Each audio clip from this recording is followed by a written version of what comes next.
السلام عليكم ورحمة الله وبركاته، ورجعنا لكم بحلقة جديدة من مسلسل اليتيم لحلقة 21.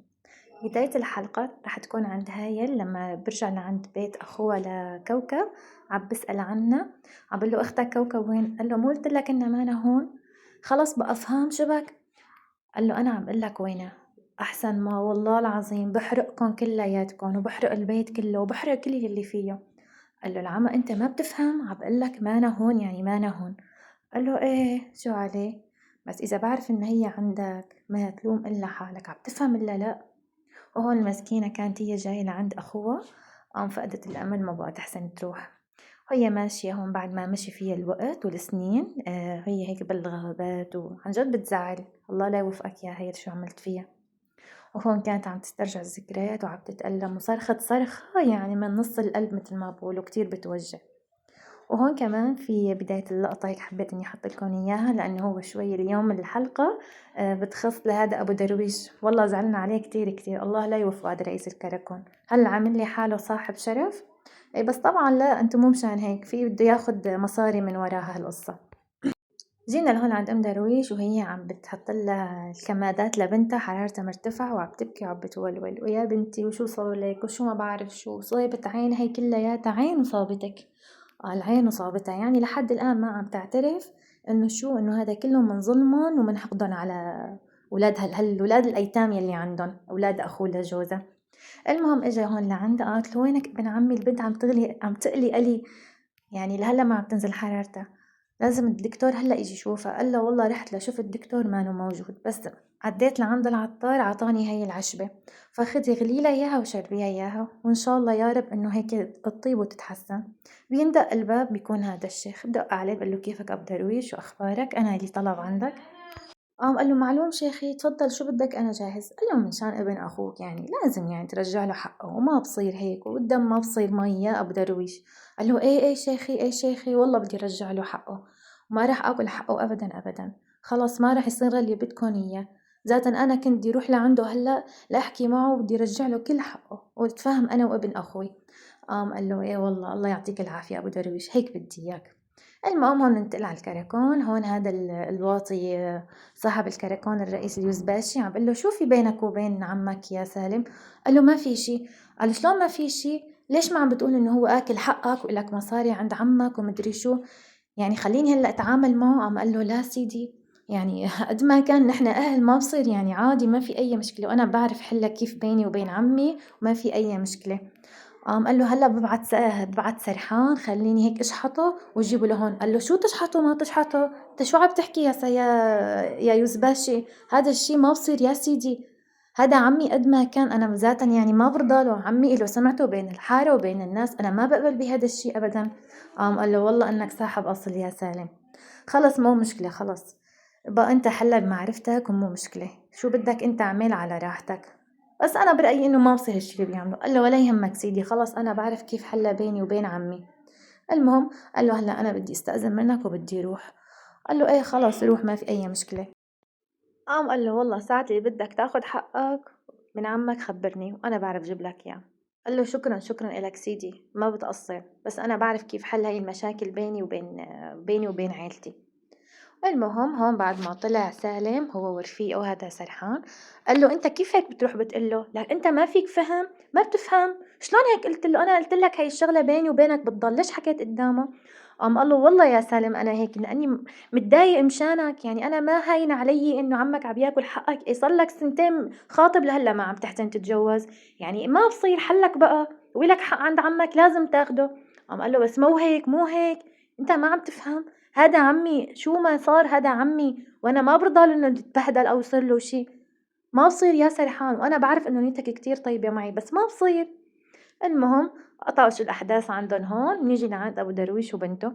هون البنت كانت خالصة يعني كان لازم ياخدوها على الخستخانة على المستشفى يعني. والله هون راح جاب مسكها هون اجى صح لمرته قال لها تعي مسكيها لرجيب الحنطور واجي. المهم راح جاب الحنطور واجت امها سندتها وبدهم ياخدوها على المستشفى. بعد ما أخدن على المستشفى وخلص من كل هالشغلة كلياتها، بقى هلأ شو؟ يعني هو قال له للشيخ قال له بدي رجع له حقه لابن أخي خلص. بيقوم بيروح لعندهم على البيت، دق على الباب بتطلع أمه لسالم. قال لها شلونك خيرية؟ قالت له هذا أنت شو بدك؟ قال لها سالم وينه؟ قالت له سالم مانو هون. شو بدك؟ قال لها أنا جاي منشان نتفاهم أنا وابن أخي وتتصافى القلوب ونصير ما أحلانا. أي والله الصراحة أنا انبسطت، يعني الله لا ياكل حق حدا يا رب. المهم قالت له عن جد عم تحكي أنت؟ فوت فوت أخي أبو درويش تفضل. قال لها لا لا خلص سالم وين؟ قالت له سالم بالكركون. قال لها خلص أنا رح أروح لعنده وأحكي معه وما بصير يعني إلا كل خير. قالت له عن حقها عم تحكي أنت؟ قال لها إيه لكان عن حقها عم بحكي. والله تركها وراح. راح هون على الكركون عم بيسأل عنه سالم وينه. قال له سالم وينه يا واطي يا كلب؟ لك أنت شلون هيك بتاكل حق ابن أخوك؟ أنت ما بتخاف الله؟ يخرب بيتك شو إنك واحد بالله موطي وما بتخاف ربك. قام قال له بس يا سيدي أنا ما صار يمقمق وتأتأ. قال له أنا بدي أرجع له حقه ما بدي آكل حقه عليه. قال له ما بدك تاكل حقه عليه يا سرحان؟ نزله على النظارة. والله نزله وهذا الكلب سرحان ما يعني ما قصر فيه وبلش يضربه ويضربه يولول ويضربه يولول ودخيلكم ومدري شو. قام قال له لك بدك تاكل حق رفيقي وحبيبي سالم والله لخلي العصاية يتعلم على جنابك. قال له والله بدي رجع له حقه والله بدي رجع له حقه. المهم هون بعد ما عرف سالم انه اخده عمه اجا هون عم بهدل هذا رفيقه قال له لك انت ما بتخاف ربك انت؟ لك هذا واحد بمقام ابوك شلون هيك بتقتله شلون هيك بتضربه؟ لك هذا عمي انا ما بسمح لك انك تغلط معه هيك. قال له لا يا سالم انا مشانك. قال له بلا مشاني بلا بلوط انت شو عم تحكي؟ انا ما بسمح لك تمد ايدك على عمي. عم قال له انت ذاتا اللي بيشتغل مع واحد ندل وضلايلي مثل صاحب الكراكون بيكون مثله فانت ندل مثله. تركه وراح. هون بيجي ابو النور بوقف له ابو الليل. ابو الليل ايش هاللي سمعناه عن سرحان عن عرسان؟ قال صحيح بده يستكري بيت وبده يتجوز. قال له ايه والله يا ابو النور وانا بدي استكري له بيت وخليه يتجوز وينبسط. يا زلمه شو عم تحكي انت عن جد عم تحكي؟ قال له ايه لكان سرحان. قال سرحان خربطنا عرسان غالي على قلبي كتير وما بصير اللي بده اياه. قال له بس انت هيك ما خليت لنا شيء. قال له ما في فرق بيننا وبينك يا ابو النور خلص. قال له طب انا بدي إياه يعني يقعد عندي بالبيت يتجوز بس يقعد عندي بالبيت. ام النور ما رح ترضى. قال له انت ما بتعرف المشاكل اللي صايره بينه وبين اخوه عارف خلص خليه ياخذ بيت ويخليه يستقر يعني اخطي حرام هالولد خليه يرتاح شوي. قال له ما بتقصر. المهم هون أخذ له على البيت العرسان عم فرجيه على البيت. قال له شو هذا يا معلمي؟ والله البيت كتير حلو. قال له إن شاء الله عجبك؟ قال له عجبني بس عجبني خيرات الله. الله هيك يقدرني على إني كافيك وكل شيء أعمل يعني اللي بإيدي أعمل لك إياه وساعدك فيه. المهم قال له ما بدي منك إلا تكون مرتاح ومبسوط وإن شاء الله هيك هلا هذا البيت تأمن هلا بتقول لأمك بتروح تدلك على بنت الحلال من شان تتجوز. قام قال له طب مين هذا اللي بده هيك؟ يعني هلا قال له معلم اذا انت عندك بنت الله ما طعمك بنت لو عندك بنت واجا واحد مثلي بترضى انك تجوزها؟ قام قال له ليك هلا واحد لما بجوز بنته اول شغله بدور عليها الحسب والنسب بعدين السمعه الطيبه والاخلاق. بس ياما في ولاد حسب ونسب اخلاقهم كتير زفت فما لها علاقه. فانت رجال معدل وقبضاي عرفت كيف؟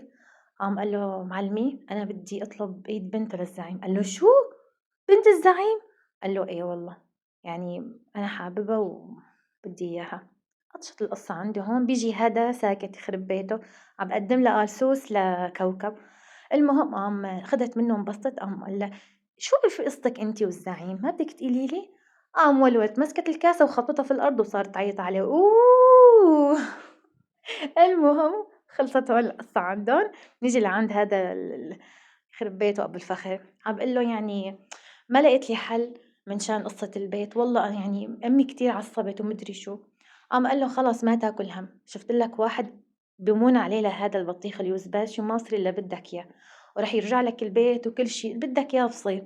قال له عن شد عم تحكي؟ قال له إيه لكان بس في إلي عندك شيء. هو عم بيحكي بيقول له إلي عندك شيء. بنط بيجي صاحب هذا رئيس الكراكون اليوزباشي بقول له شو صار أبو الفخر إمتى بدك تعطيني حصتي؟ قال له إن شاء الله إن شاء الله هلا عن إذنكم السلام عليكم. والله هون بعدين نجي أحداث عالية إجت لعند سمية عم تحكي لها وهي عم بتولول وهي عم بتولول هي عم بتقول لها أنا ما فيني أعيش بدون عارف وهديك بتقول لها وأنا حابة واحد. قالت لها شو يا درسانة حابة مين؟ قالت لها عرسان. قالت لها عرسان اليتيم ما غيره؟ قالت لها إيه؟ قال لك عليا أنت جنيتي أبوكي ما رح يرضى. قالت له ما بعرف بس أنا بدي إياه وحبه وبدي أتجوزه. تيجي هون حافظة لعند الزعيم بتقول له إنه هالشي اللي عملته مع أخي ما بصير. أخي كل اللي عمله إنه بده يتجوز بنتك يعني ما طلب شي. قام قال لها هلا روحي من هون هي مضافة رجال ما بصير تضلي هون. قالت له فكر بالموضوع ورد لي خبر. بعدين بيجي هذا البطيخ الزعيط بدق على باب الزعيم، بده يسمع صوت عليا ما بقى فينه، يعني غشي وغمي، عبدق قام قالت له مين؟ قالوا لي على قامتي، شو هالصوت هذا؟ قام قال لها أنا العقيد زعيط، قالت له شو بدك؟ قال لها بدي الزعيم هو هون، قالت له أمانه هون بالمضافة. المهم هي تحكي وهو يغشى ويغمى إلا شوي من ورا صوته، قال يعني ولي على صوته إنه هيك دوب له قلبه. المهم وهون بعد ما قالت له ما أنا هون تركه وراح، قال والله هي اللي بتناسبك يا زعيط، حسب ونسب وجمال ومال، وبنت الزعيم هايل ومدري شو من هالحكي. المهم سكت، رفع ايديه للسما وقال يا رب تكون من نصيبك يا زعيط، يا رب آمين. أحلامه بالجنة. أيوة. المهم هون بنيجي لعند لقطة سعاد، هي وأختها كانوا قاعدين كلياتهم، وهون الزعيم ما شاء الله كتير هيك قلبه نخوجي، يعني عبواسي بأختها، وقال لها هالدموع هاي ما بصير تنزل على وشك، وأنا رح آخذ لك حقك ومدري إيش، وما بصير إلا اللي بدك إياه، وما بصير إلا خاطرك، يعني اللي بدك إياه بصير. المهم هون طلعت فيه سعاد وليه هذا شو عم يعمل يخرب بيته. المهم قام وقف لعند هي مكان تبعية تطحن تطحن القمح، قالت له شو هي؟ قال لها إذا بدك بنشغل لك إياها. قالت له أنا رايحة أشوف أختي. المهم هون نيجي عند مشهد بيكون هذا بطيخ عارف قاعد، بقوم هيك بتيجي هي، قال نحن ناقصنا ضباع، بيجي بعصب هيك وبضرب الكاسة فيها وبدفشها، وبيجي عرسان قال له ما بصير هيك تعمل وما بعرف إيش. المهم بيجي كمان هون لعند لقطة بكونوا قاعد المختار وأمه وعم بتقول له اللهم صل على سيدنا محمد إنه البيت خلص راح ومدري إيش وما في طريقة نرجعه، وأخته بتقول له يا أخي طب ما في طريقة إنه مثلا إنه تحكوا بالحكم داري أو شغلة، لا خلص اللي راح ما بقى يرجع.